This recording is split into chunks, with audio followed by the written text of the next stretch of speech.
अस्सलाम वालेकुम, मैं हूं ज़िया। वेलकम करता हूं आपको यूट्यूब चैनल पे। दोस्तों, कॉपर सल्फेट यानी कि नीला तोता एक इनऑर्गेनिक कंपाउंड है और इसका इस्तेमाल वर्ल्ड वाइड बहुत सारी चीज़ों में किया जाता है, लेकिन जो इसका सबसे ज़्यादा यूज़ और कह सकते हैं कि इम्पोर्टेंट इसका जो यूज़ है वो एग्रीकल्चर की फील्ड में किया जाता है। तो आज की वीडियो में आपको बताऊंगा कि एग्रीकल्चर में कॉपर सल्फेट यानी कि नीले तोता का इस्तेमाल कैसे और क्यों किया जाता है।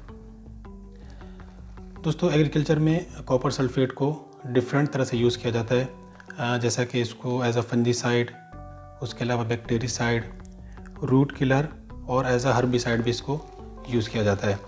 और समटाइम ये एज अ पेस्टिसाइड भी यूज़ होता है, जब ये हमारे सकिंग पेस्ट हैं कुछ, तो उनके अगेंस्ट भी इसका इस्तेमाल होता रहा है।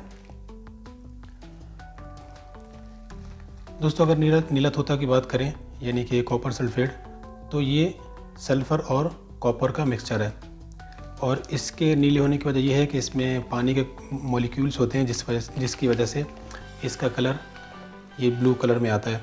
अगर आप इसको हीट अप करेंगे तो जो वो मॉलिक्यूल उड़ जाएंगे तो ये वाइट कलर में आपको नज़र आएगा और मार्केट में आपको वाइट कलर में भी ये अवेलेबल मिलता है और उसमें जब आप पानी ऐड करेंगे तो ये वैसे ही नीले कलर की शेप में आ जाएगा, जैसा कि अभी आपको नज़र आ रहा है।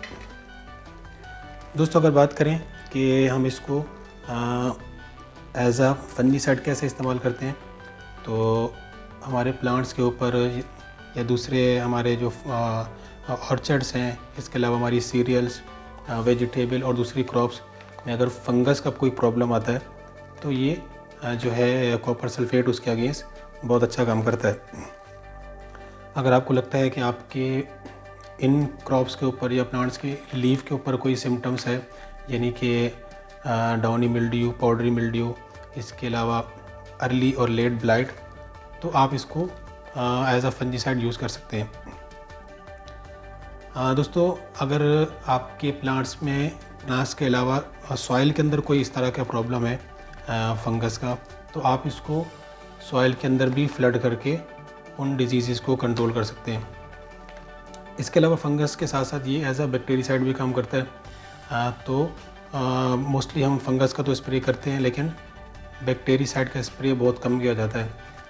तो अगर आपको लगता है कि आपके जो है प्लांट्स में बैक्टीरियल इशू है, तो ये उसके अगेंस्ट भी काम करता है, मतलब फंगल डिजीज़ को भी कंट्रोल करेगा। इसके अलावा बैक्टीरियल डिजीज़ हैं उनको भी कंट्रोल करता है। इसके अलावा ये एल्जीसाइड भी है, मतलब कि एलजी के अगेंस्ट भी इसको यूज़ किया जाता है। तो आप इसको फंजीसाइड, बैक्टीरिसाइड, एल्जीसाइड, इसके अलावा रूट किलर और हर्बिसाइड के तौर पर भी इसको यूज़ किया जाता है।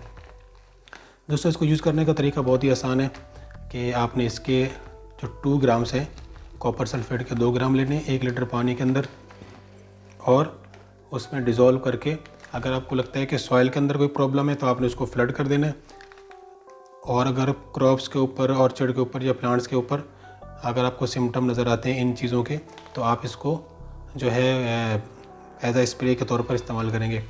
इसके अलावा इसको लाइम के साथ मिक्सचर बना के, जिसको हम बोर्डो मिक्सचर कहते हैं, तो उस तरह भी आप इसको यूज़ कर सकते हैं। वो भी तरीका बहुत आसान है कि आपने 1 किलो कॉपर सल्फेट का लेना है, 1 किलो चूने का, दोनों को 5-5 लीटर पानी के अंदर हल कर देना है और 6-7 घंटे तक आपने उसको किसी भी लकड़ी के साथ आपने उसका हिलाते रहना है। जब ये पूरी तरह से मिक्स हो जाए तो आपने फिर इसको 90 लीटर में, मतलब ये 10 लीटर को 90 लीटर पानी के अंदर आपने डिज़ोल्व करना है, अच्छी तरह मिक्स करना है और उसको सोल्यूशन जब बन जाए तो उसको एज आ स्प्रे आपने यूज़ करना है।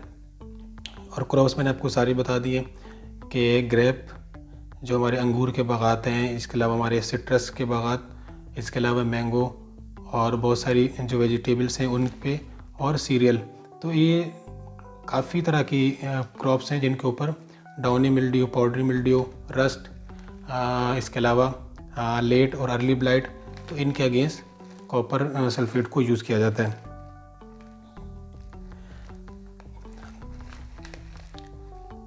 दोस्तों, मैं पहले बता चुका हूँ कि ये एक इनऑर्गेनिक कंपाउंड है और डिफरेंट तरह की इंडस्ट्रीज़ में इसको यूज़ किया जाता है। तो एग्रीकल्चर का जो यूज़ था वो मैंने आपको बता दिया। इसके अलावा आपको ये बल्क क्वांटिटी में अवेलेबल होता है, इसको प्रोसेस करके काफ़ी सारे फंजीसाइड भी बनाए गए हैं, जैसा कि कॉपर ऑक्सीक्लोराइड और इसके अलावा बाकी भी कुछ फंजीसाइड हैं, बैक्टीरियासाइड।